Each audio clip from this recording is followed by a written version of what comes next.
Hello, and welcome to another episode of My Mental Podcast. I am so excited to talk to you today because today is a very important day. It's my birthday. That being said, uh, I turned 33 today, but it's been a roller coaster of a ride because one thing that I've understood over the past 10 years actually is that I've grown more uh, mentally as far as wisdom that's concerned over the last 10 years, but also I've grown as a person because of it, right? One thing I want to do is first off is say thank God for reaching 33 because without him, obviously we can't. Another thing I want to do is also thank my father because I've never once had to live in the hood. The normal cycle of things is if you grow up somewhere, you normally end up staying there. My father grew up in the hood, and he was one of those people that was like, I'm not going to obviously have a family in the hood. One thing that I realized that my father also did was because of that situation, him being a boomer, he chased money, work hard, make money, and support your family. That was what they pretty much believed in, and I 100% appreciate it because had he not had that mentality, I would not be where I am today. Another person I want to thank is my wife for actually putting up with me for as many years as she has so far. And I want to thank everybody that's been in my life that's been an influence, both positive and negative. If you were a negative influence, you taught me what I didn't want. So I'm going to thank you. But the thing about life is once you realize what's important in life and how you want to live your life, that's where things become a specific target, right? So I was deployed from 2020 to 2021. My daughter was 4 months old when I left, and she was 11 months old when I returned. And in that time, I realized that a lot of things that I was missing, I can never get back. And that's whenever it really hit me that time is actually the best currency and the most important currency because it's so precious because it's something you can't get back. Whereas money, I can lose $100,000 and then gain it back within a month or two, whatever, doing things that I should be doing, obviously, because money's a resource. So when they talk about money can't buy you happiness, I 100% agree, and I understand where they're coming from because money does not buy you happiness. I could tell you the reason why people say that is because they have a lot of money, but yet they're not happy because they see money as money, right? They don't see it as a resource. If you use money to create time, the funny thing is when you look at the people that are talking about money doesn't make you happy, those are the ones that aren't happy and they have money because they're not smart with their money or they don't understand what money's supposed to be used for.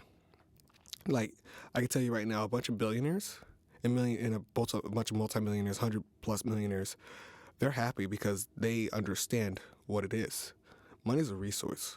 Money is a means to an end, right? If I can spend more time with my family because my money's making me money, I'm going to be happy. So if I have $1 million and I put those into real estate or into a business, and I'm like, okay, cool, I'm making money to where I don't have to physically go work anymore and I can spend more time with my kids and my wife, I will be happy because I'm spending more time with my kids and my wife, and I'm also doing things that I want to do. Because if I don't have to worry about paying bills, because my bills are being paid by money that I put to work, I can go out and shoot film and movies all day. I can go out and make commercials, stuff like that. So do things that make me happy. One thing that I think a lot of people don't understand is happiness is not something that you can buy. And I think that's where that quote, money doesn't buy you happiness or money doesn't make you happy, which is true. But money can also get you time, and time is the most precious thing that you can ever have because you can't get it back. And the fact that you can't get it back is where a lot of things, I think, in my opinion, is where a lot of people don't understand the quote, I'm happy, I don't have a lot of money, and but if I did have a lot of money, I think I'd still be happy because the way that I see money, I don't see money as I see money as a resource, and I'm probably repeated this so many times, but money is a resource. It's something you can always gain back. Like, look at Wesley Snipes. Wesley Snipes lost a crap ton of money, went to prison because he didn't pay taxes. But the thing is, though, he's back on top with a lot of money. Or he never really lost all of his money, but I mean, at the end of the day, he still has money. Mike Tyson, another person, makes $30 million, loses it because he spent it on things that he shouldn't. Like, he just blew it, right? Turn around, Mike Tyson's another person that's now thinking with his head, thinking smart, and saying money doesn't buy happiness, but money is a resource. I mean, he made all that money back. Mike Tyson is a living proof about money being a resource. But the thing is, though, it's like a lot of people are going to sit there and listen to this and say, well, you're talking about people that were already rich and this, that, and the other. But again, you can change your current situation by working towards something, right? And understanding and being disciplined, right? So, for example, I don't make a lot of money. I'm going to be completely honest with you. I make, I'm not going to give you a number, but I don't make, like, together, me and my wife make over 6 figures together. So, with this last deployment, I realized that, okay, I could go out and buy things and be happy because I have a large extra lump sum of cash, or I could invest my money in smarter ways that will bring me more money quicker. So I decided to do that. And the funny thing is like, over the last 7-8 months, I have not worried about money because I know that if I really needed cash, I have a large lump sum now because of my investments that I can reach into if I need it. But the thing is, though, I don't need it. It also brings up another thing, another question. So my wife has been asking me for the last month, what do I want for my birthday? And to be honest with you, I don't know the answer. And the reason why I don't know the answer is because I really don't know the answer. I've never been able to tell her exactly what I wanted for my birthday because at the end of the day, it's like if I really want something, I can go get it. And two, I don't want people to just grab things for me for my birthday unless I really need it. And I think that that's another thing that becomes question too. When we buy things that we want, right? Is it going to take cash away from us and are we going to enjoy it, or is it something that we're going to be like, all right, cool, it's one and done? One of the things that I've done over the past month is empty out a bunch of stuff from my shed. And I realized that I have a problem with this idea that, oh, maybe I'll buy it or maybe I'll need it later. And that is hoarder mentality. However, I'm not a hoarder, but it's hoarder mentality. Like, for instance, I had 12 HDMI cables. Why do I have 12 HDMI cables when I only have 4 TVs? Nobody knows this answer, right? They say, I could use that potential in a film set. No. So I actually am grateful that my wife allowed me to, around March, buy a enclosed trailer, because now all of my film gear is in that enclosed trailer, other than my camera, obviously, but all of it's in that that trailer. And because everything's in that trailer, now I can control how much input I have as far as bringing stuff in the house. And if I can't find something, right, I'm going to purchase it. Or if I don't have it, I'm going to purchase it. So what I did was I got rid of all the extra crap that I did not use or look at for the last few years. And I started thinking, okay, what do I need to get rid of? What do I need to keep? And then I thought about it. I said, just get rid of everything. If I get rid of everything, I'll never have the problem of trying to find something when I could just order it. Now, is it going to be a waste of money, right? Again, they're like, that's a waste of money. When you have the idea of a waste of money, right? Things that I've purchased 5-6 years ago and I've never touched is a waste of time too, right? So if I would have taken that money that I spent on all that stuff that I'm just not throwing out, right? Because I don't want to sit there and hold on to it, because if I hold on to it, then it's like, okay, I'm never going to end up using it. Or if I do end up using it, it'll be like a one-off, right? So I said, okay, well, if I think about it, right, and I say, I need this cable, I got one, and then I spend 45 minutes looking for one, I could have spent 15 minutes going to the store and buying one, and the thing is, I might never find it either, right? And then I have to go to the store and buy it. Now I've lost a lot of time. If you could bring time, the idea of time, down to the smallest, things, you'll start thinking differently in your head. For example, I am an automotive mechanic, right? And I've spent a lot of time working on cars just to save money. Because at the time I was chasing money. If I could do my own brakes, I'm going to save myself $150, right? Then you start looking at it, if you start breaking it down by time, okay, now it's like I done spent $40 on pads. Then I took the time to jack my car up, and it's taking me 4 hours to do all my brakes, right? Which is not really a long time, but if I had like a shop, it should only take me an hour or two. Now, in that time, I save $150, right? But then I cannot do anything for that 4 hours other than work on this car. And then it's like if I would have taken the car to a shop and just paid the extra $150 or $150, I could do whatever I need to do while that time is going. And then on top of that, it's half the time, right?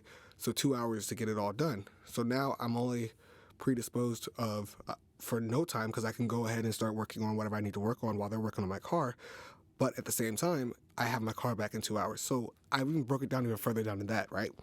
So they have these drive-through 10-minute oil changes, right? Like at Valvoline and Pennzoil that I really like to talk about because I buy full synthetic and it costs like $69 to $80, right? Whereas if I'm doing my oil change myself, Advanced Auto Parts always has the deal of like 5 quarts plus a oil filter for $30. So at that point, I'm saving $50, right? But if I think about it, right, the day that I say I'm gonna change my oil, all right, cool. I go over to Advanced Auto Parts, I get my oil. It costs me $30, right? And then I go home. And then I jack up my car. I'm already at an hour. And then I empty the oil. I drain the oil. I take off the filter. And that's if I can get to it without an issue or having to use a filter wrench, right? And if I don't have a filter wrench, I have to go back there to another place and buy more stuff. Now I have extra tools in my garage, which is not really a problem because I have toolboxes. But now we're already at almost 2 hours because we've either had an issue with getting the oil filter off or we've had an issue with drain plug issues and stuff like that. Stuff that these shops are actually equipped to deal with. Then I have to refill the oil, obviously. But even if we just say that there's no issues and everything goes as super smooth, right? We will be at an hour still. But then I have to take the oil and go drain it at Advanced Auto Parts or AutoZone. And then I have to come back home. That's now 2 hours. Whereas a 10-minute oil change is my $50 worth 2 hours, an hour and 45 minutes of my time. And in my opinion, yes, $50 is worth an hour or something of my time. So when I'm thinking about my birthday, I think about time, right? How do I get more of it, or how can I spend more of it with my family and friends? Right now I'm working a 40-hour work week, but it's a flexible 40-hour work week because my schedule is really dependent on times that I have. Like I can work 8 hours straight every day, but I'm able to do 10s and 5s and whatever to accommodate the jobs, the workplace as needed. But I look at time as it's the most valuable resource, right? It's the most valuable, I shouldn't say resource, I should say currency. Money is resources and time is currency, right? Because if you think about it, when you have a job, they pay you based off your hours, right? So your time that you put in is what you get paid for. You see what I'm saying? So if you're getting paid $15 an hour, somebody only thinks your hours are worth $15 an hour. If that's the case, it's like, okay, well then why am I chasing money? I should be chasing more time, right? I should be chasing a more valuable time. If you think that my time is worth $70 an hour, you're going to pay me $70 an hour. But this goes back into another conversation about worth. But today is about my birthday, and today is about time, right? Time is precious. You cannot get it back. If you take the time today, just think about family, friends. Think about the time. Think about the way that you've been spending your life and the way that you've been thinking. What I understand is the mentality for time for billionaires and millionaires are time is super important, and I want to spend more time doing the things that I love versus things I have to do to survive, right? So if you get into that mentality, you're able to spend and save money a certain way to where you can spend more time doing things you love. I think that's how you become happy, and I think that's how money ends up getting you happiness, right? Because at the same time, it's not money that's not money that buys you happiness. It's the time that you get from using that money the right way and using it as a resource that makes you happy. But yeah, so this has probably gone on way too long and it's probably starting to ramble. So I'm going to sign off and I'll talk to you guys again. Thank you again for listening. Enjoy the rest of your day.